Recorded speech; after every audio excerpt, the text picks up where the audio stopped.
Assalamualaikum warahmatullahi wabarakatuh. Nama saya Rosita Afifah. Saya dari Prodi Teknologi Pangan dan Hasil Pertanian Fakultas Teknologi Pertanian Angkatan 2020. Nah, untuk individual project based kali ini, saya akan mempresentasikan effect of lipid oxidation on the formation of N-carboxymethylisine and N-carboxyadenosine in Chinese style sausage during storage. Penelitian ini bertujuan untuk mengetahui pengaruh oksidasi lipid terhadap formasi N-carboxymethylisine atau yang biasa disingkat CML dan N-carboxyadenosine pada 3 jenis sosis ala Cina selama penyimpanan, yaitu penyimpanan suhu sedang sampai tinggi, penyimpanan sosis kering secara alami, dan penyimpanan sosis kering karena pengasapan. N-carboxymethylisine yang biasa disingkat CML dan N-carboxyadenosine atau CEL termasuk dalam senyawa AGES, yaitu Advanced Glycation End Product, yang stabil terdapat dalam makanan. CML dan CEL dihasilkan melalui jalur yang berbeda, seperti melalui reaksi Maillard dan jalur oksidasi lipid. Advanced Glycation End Product atau AGES merupakan produk akhir glikasi lanjutan yang dihasilkan melalui reaksi non-enzimatik antara gula reduksi dan senyawa asam amino. Nah, akumulasi AGES dalam tubuh menyebabkan berbagai penyakit kronis seperti aterosklerosis, Alzheimer, diabetes. Nah, AGES bisa terdapat dalam makanan harian seperti daging. Nah, daging adalah sumber yang kaya akan CML dan CL karena memiliki kandungan protein dan lemak yang tinggi. Nah, pada jalur oksidasi lipid, reaksi antara residu lisin dan dikarbonil yang terbentuk dalam oksidasi lipid akan mengarah pada pembentukan CML dan CEL. Nah, CML terbentuk melalui oksidasi N-fructolisin dan reaksi glyoksal dengan lisin atau residu arginin. Sedangkan CEL diproduksi oleh reaksi metil-glyoksal dengan residu lisin dalam reaksi Maillard. Pada proses penyimpanan dan pemrosesan produk daging, oksidasi lipid dan protein pasti akan terjadi. Hal ini dapat menyebabkan adanya pembentukan CML dan CEL. Ditemukan bahwa tingkat CML dalam hidangan daging bervariasi. Nah, hal ini tergantung pada jenis daging, suhu, sampel, dan kondisi saat memasak. Nah, untuk bahan dan metode dari penelitian ini, yang pertama adalah bahannya. Pada bahan digunakan CML, CEL, zodium borohidrat, asam linoleat, asam fluoropentanoat, asetonitril, metanol, daging babi mentah, dan bumbu masakan.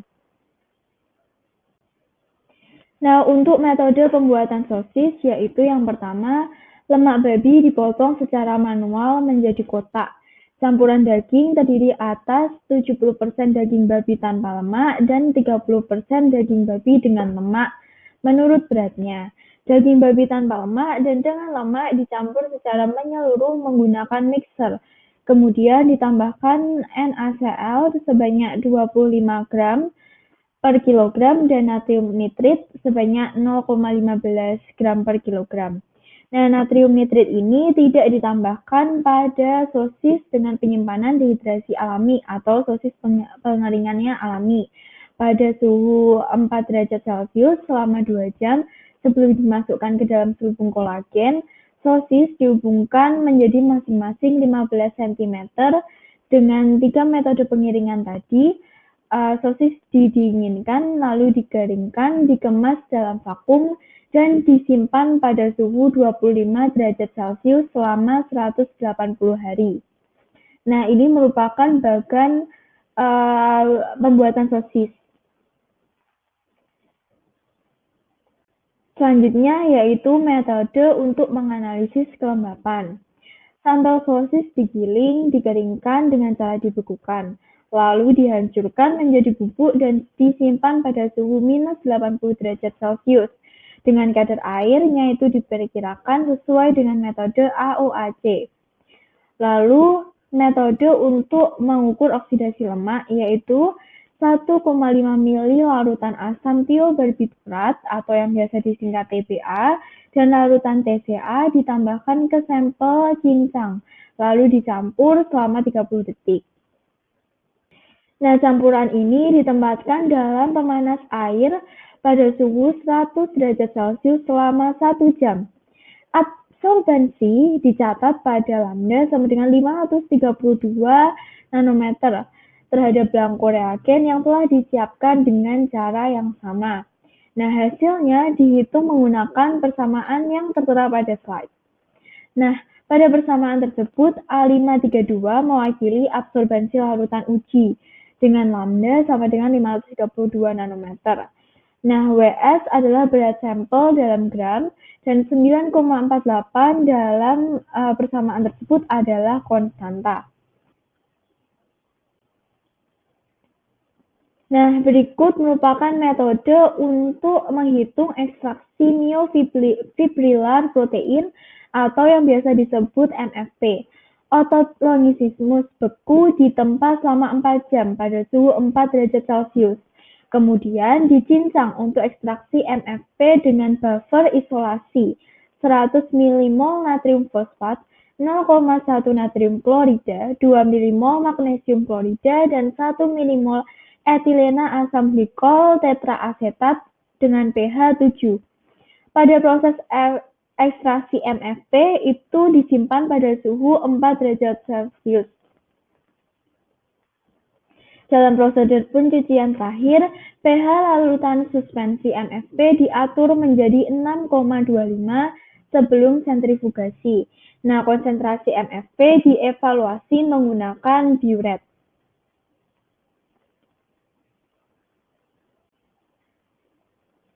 Nah, pada persiapan model sistem digunakan asam linoleat sebagai reaktan dalam proses model sistem untuk menyelidiki peran oksidasi lipid dan reaksi Maillard pada pembentukan CML dalam produk daging. Nah, berikut terdapat 5 model sistem dengan alatnya, dengan bahannya yaitu ada MFP, glukosa linoleat acid atau asam linoleat, dan sodium nitrit. Dengan ini ada 5 serial number dengan jumlah yang tertera pada tabel tersebut. Pada tabel yang terdapat pada slide ini. Nah, untuk persiapan sampel, yang pertama, sampel sosis diliofilisasi dan diberi bubuk sekitar 100 mg sampel sosis lalu diekstraksi 3 kali menggunakan 5 ml N-heksana untuk menghilangkan lemak. Setelah itu, sampel dikeringkan dan direduksi pada suhu 4 derajat Celcius selama 8 jam menggunakan 1 ml NaBH4 dan 1,5 ml borat dengan penyangganya 0,2 mol dengan pH 9,2. Setelah perlakuan reduksi, 2,5 ml 12 mol HCl dicampur dengan sampel di atas dan dipanaskan pada 110 derajat Celcius selama 24 jam.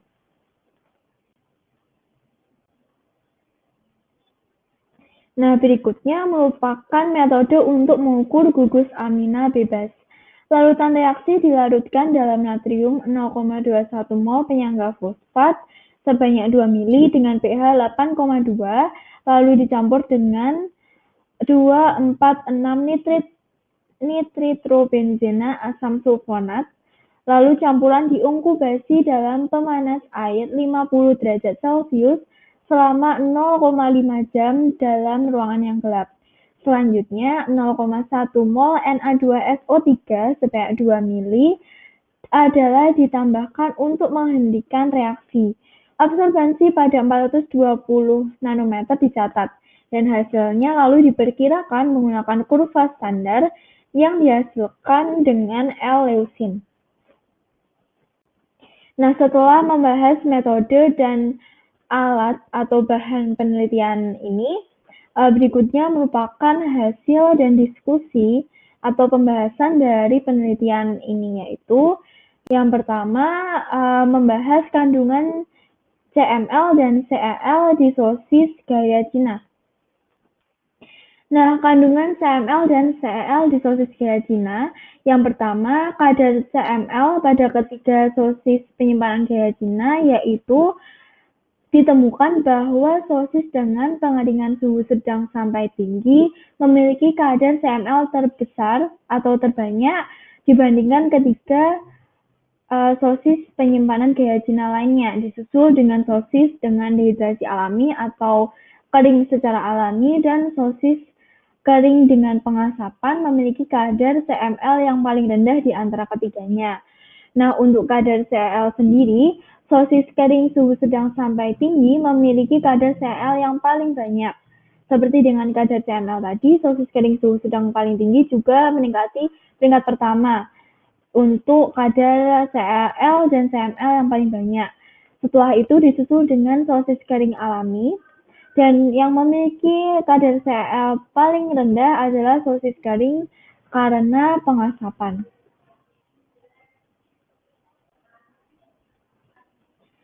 Nah, kandungan CML dan CL pada sosis terdehidrasi alami dan sosis dengan pengasapan relatif lebih rendah dibandingkan dengan penyimpanan suhu sedang sampai tinggi sosis kering. Nah, kemungkinan hal ini disebabkan karena adanya perbedaan metode proses pada daging. Sosis terhidrasi alami diproses pada suhu ruang 25 derajat Celcius dan reaksi Maillard itu berjalan lambat sehingga kandungan CML dan CL yang dihasilkan lebih rendah daripada penyimpanan suhu sedang sampai tinggi sosis kering. Nah, sosis kering dengan pengasapan itu mengandung kadar CML dan CEL yang lebih rendah daripada penyimpanan suhu sedang sampai tinggi. Hal ini karena adanya penambahan nitrit selama processing dan tingginya senyawa fenol yang terbentuk karena pengasapan. Nah, konten CML dan CEL di semua sampel itu meningkat cepat setelah 60 hari. Hal ini dikarenakan tingkat oksidasi lipid itu meningkat seiring bertambahnya waktu inkubasi penyimpanan. Nah, pada hal ini CML dihasilkan melalui oksidasi N-fruktolisil atau dengan reaksi glioksal dengan gugus amino dari lisin. Sedangkan CL seperti yang tadi, dia dibentuk oleh reaksi metil glioksal dengan lisin. Nah, dalam sistem pangan, GO dan MGO dapat dibentuk melalui berbagai jalur kimia, termasuk oksidasi gula dan lipid. Nah, radikal hidroksi atau persen OH yang terbentuk melalui oksidasi lipid dapat membantu pembentukan CML dan CL dari makanan dengan reaksi Maillard.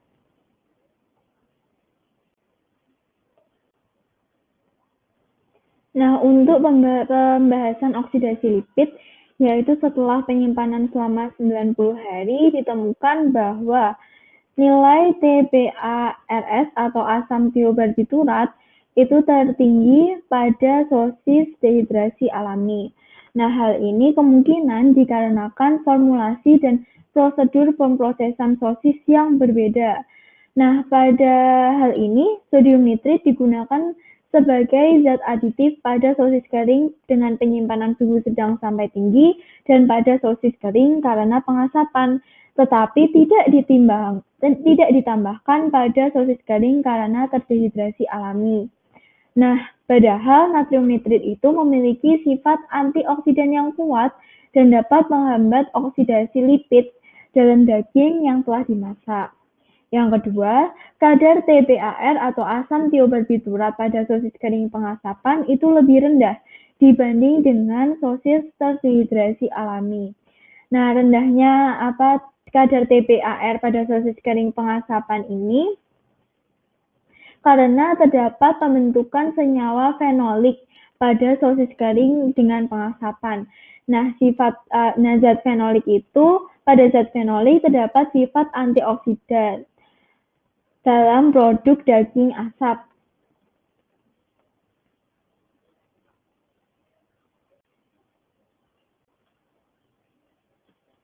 Untuk menyelidiki adanya hubungan antara oksidasi lipid dengan pembentukan CML dan CEL, dibuatlah analisis korelasi yang dilakukan pada sosis kering, penyimpanan suhu sedang sampai tinggi, dan sosis kering karena pengasapan dengan grafik eksponensial sebagai berikut. Nah, pada grafik ini kadar CML dan kadar TBARS itu meningkat secara eksponensial. Begitu juga kadar CEL dan kadar TBARS juga meningkat secara eksponensial. Nah, oleh karena itu dapat dinyatakan bahwa oksidasi lipid dapat memfasilitasi akumulasi CML dan CEL selama penyimpanan. Nah, selanjutnya akan membahas efek oksidasi lipid pada formasi CML pada MFP atau myofibrillar protein system model.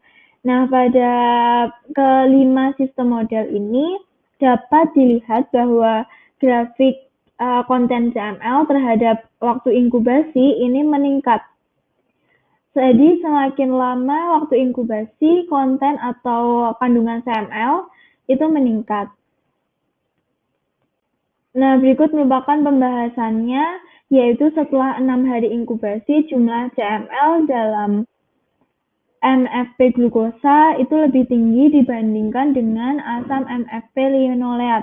Hal ini dapat disimpulkan bahwa glukosa merupakan prekursor CML dibandingkan dengan asam linoleat. Lalu didapatkan juga dari penelitian bahwa pembentukan CML pada MFP glukosa asam linoleat itu lebih tinggi dibandingkan dengan sistem model yang lain pada penyimpanan hari ketiga. Nah, dari hal tersebut dapat disimpulkan bahwa keberadaan asam linoleat itu mungkin mendukung generasi CML dalam asam MFP glukosa linoleat. Nah, hasil berikutnya yaitu terdapat penurunan senyawa amina bebas seiring dengan waktu inkubasi. Nah, hal ini dikarenakan amina bebas itu dapat bereaksi dengan senyawa karbonil pada model sistem selama waktu inkubasi bertambah, sehingga terdapat penurunan senyawa amina bebas. Nah, dalam model sistem yang mengandung nitrit, jumlah CML secara signifikan lebih rendah daripada MFP glukosa dan MFP linoleat selama inkubasi hingga hari kelima. Hal ini dapat disimpulkan bahwa natrium nitrit tidak kondusif untuk pembentukan CML dalam model sistem, karena natrium nitrit dapat menghambat oksidasi lipid dalam produk daging, karena memiliki sifat antioksidan yang kuat melawan oksidasi lipid dan mengurangi pembentukan melondialdehid. Hal ini menunjukkan bahwa natrium lipid dapat mencegah oksidasi lipid yang menyebabkan jumlah CML yang lebih rendah dalam MFP glukosa natrium nitrit dan MFP asam linoleat natrium nitrit. Nah, selanjutnya nomor 5 yaitu total konten CML dalam MFP glukosa dan MFP asam linoleat secara signifikan lebih rendah daripada MFP glukosa asam linoleat setelah inkubasi selama 5 hari. Hal ini disebabkan jumlah gugus amina bebas itu meningkat jelas dari 50,9 nanomol pada 0 hari inkubasi hingga 56,3 nanomol pada 2 hari inkubasi dalam MFP asam linoleat. Nah, hal ini dapat terjadi karena terdapat penguraian struktural MFP yang diinduksi oleh asam linoleat teroksidasi sehingga terjadi peningkatan senyawa amina bebas. Nah, berikutnya merupakan pembahasan tentang perubahan pada senyawa amino bebas dan PDI. PDI adalah Polydispersity Index. Nah, PDI sering digunakan untuk mengkarakterisasi lebar berat molekul dan distribusi ukuran partikel. Penurunan PDI pada MFP glukosa setelah 6 hari inkubasi mengindikasikan bahwa distribusi ukuran MFP semakin sempit seiring bertambahnya waktu inkubasi. Selanjutnya, pada MFP asam linoleat dan MFP glukosa asam linoleat terdapat kenaikan PDI setelah 6 hari inkubasi. Hal ini menunjukkan bahwa distribusi partikel menjadi lebih luas seiring bertambahnya waktu inkubasi.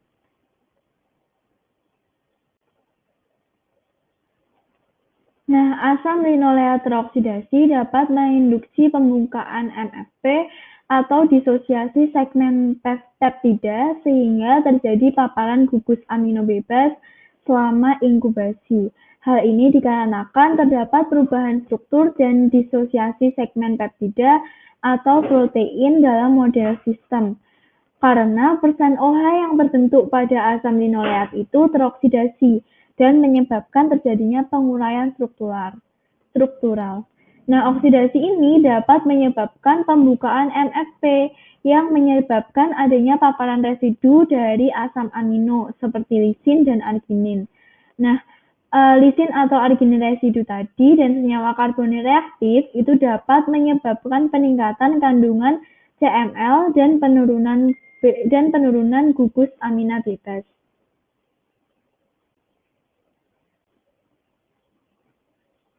Nah, untuk mekanisme yang lebih memperhatikan ketersediaan lisin atau residu arginin, jadi ini yang mekanisme yang dia itu dengan ketersediaan lisin atau residu arginin, yaitu ada dua mekanisme. Yang pertama, MFP yang tidak teroksidasi, yaitu MFP glukosa, dan MFP teroksidasi ringan, yaitu MFP asam linoleat dan MFP glukosa asam linoleat.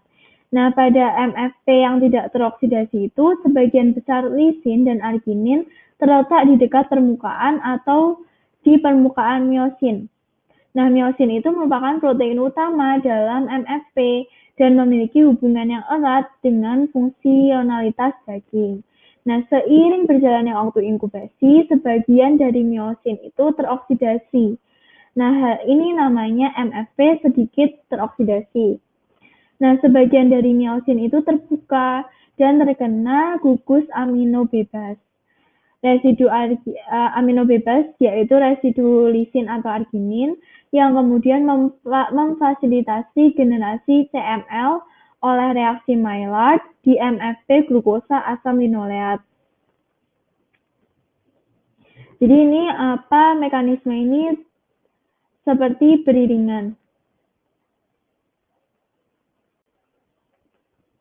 Nah, sekarang ke kesimpulan. Kesimpulan dari penelitian ini yaitu, nah, berikut merupakan hasil-hasil kesimpulan. Yang pertama yaitu metode processing dan reducing agent, yaitu zodium nitrat, itu berpengaruh pada akumulasi CML dan Cl. Lalu peningkatan kadar CML dan Cl sangat bergantung pada oksidasi lipid selama penyimpanan. Nah, ini tadi karena hasil penelitian itu menunjukkan kadar CML dan Cl itu meningkat seiring dengan bertambahnya waktu penyimpanan. Lalu oksidasi lipid dan reaksi Maillard itu memiliki efek yang sinergis pada pembentukan CML. Yang keempat, oksidasi lipid berperan penting dalam pembentukan CML selama penyimpanan sosis gaya Cina. Nah, hal ini itu dapat dibuktikan dengan terdapat korelasi secara eksponensial antara zat reaktif yaitu asam tiobarbiturat atau TBAR tadi pada CML dan Cl pada penyimpanan suhu sedang sampai tinggi sosis kering dan sosis daging asap yang membuktikan bahwa oksidasi lipid itu memfasilitasi pembentukan CML dan Cl selama penyimpanannya. Nah, tadi itu merupakan kesimpulan dari penelitian ini. Lalu berikutnya yaitu ini merupakan daftar pustaka yang saya pakai. Ya, ini adalah jurnal penelitian yang dipakai sebagai dasar dari pembuatan presentasi ini. Sekian presentasi dari saya. Terima kasih. Assalamualaikum warahmatullahi wabarakatuh. Nah, jadi kali ini saya akan menjawab pertanyaan-pertanyaan yang telah diajukan pada presentasi EGPP fase pertama.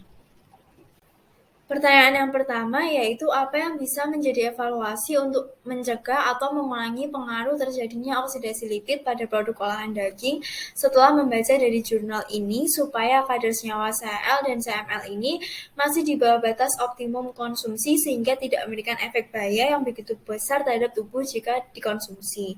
Pertanyaan yang kedua yaitu apakah ada regulasi yang mengatur secara spesifik batas maksimum kandungan senyawa AGS pada produk makanan? Jika ada, mungkin Rosita bisa menunjukkan dan bisa dijabarkan juga mekanisme efek penyakit atau gangguan kesehatan yang ditimbulkan dari salah satu contoh senyawa AGES selain CML dan CL yang mungkin lebih populer dan sering dijumpai di produk-produk olahan pangan konsumsi favorit masyarakat Indonesia lainnya.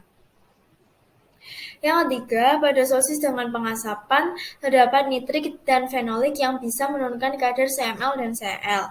Mengapa senyawa fenolik bisa terbentuk pada proses pengasapan? Yang keempat, apakah ada jumlah maksimum Cl dan CML yang diperbolehkan perharinya? Jika ada, apakah jumlah CML dan Cl yang terbentuk pada penelitian sosis masih aman untuk dikonsumsi? Jadi inti dari pertanyaan pertama adalah bagaimana cara pengolahan untuk mencegah atau mengurangi pengaruh terjadinya oksidasi lipid pada produk olahan daging yang ada di jurnal ini untuk mengurangi supaya kadar senyawa Cl dan CML ini masih di bawah batas optimum konsumsi sehingga tidak memberikan efek bahaya yang begitu besar terhadap tubuh jika terkonsumsi. Yang pertama, dari jurnal ini dikatakan bahwa senyawa fenolik dapat menghambat pembentukan AGS melalui mekanisme spesifik seperti pengambilan spesies karbonil reaktif dan penangkapan radikal bebas. Nah, salah satu contoh pengolahan agar terdapat senyawa fenolik pada daging yang dapat menghambat pembentukan senyawa AGS yaitu pada proses pengolahan pengasapan. Yang kedua, dengan cara menambahkan natrium nitrit atau senyawa yang memiliki sifat antioksidan yang kuat. Karena senyawa yang memiliki sifat antioksidan yang kuat dapat menghambat oksidasi lipid dalam daging yang telah dimasak. Pertanyaan yang kedua yaitu apakah ada regulasi yang mengatur secara spesifik batas maksimum kandungan senyawa AGS pada produk makanan. Nah, untuk saat ini saya belum menemukan bahwa ada regulasi yang mengatur secara spesifik batas maksimum kandungan senyawa AGS pada produk makanan. Tetapi terdapat anjuran diet rendah AGS dan komposisi diet sesuai anjuran American Diabetes Association dan National Cholesterol Education Program, yaitu anjuran diet rendah AGS yaitu 50-55% karbohidrat, 20% protein, kurang dari 30% lemak, dan kurang dari 10% lemak jenuh, dan kurang dari 300 mg kolesterol per harinya untuk dikonsumsi per harinya.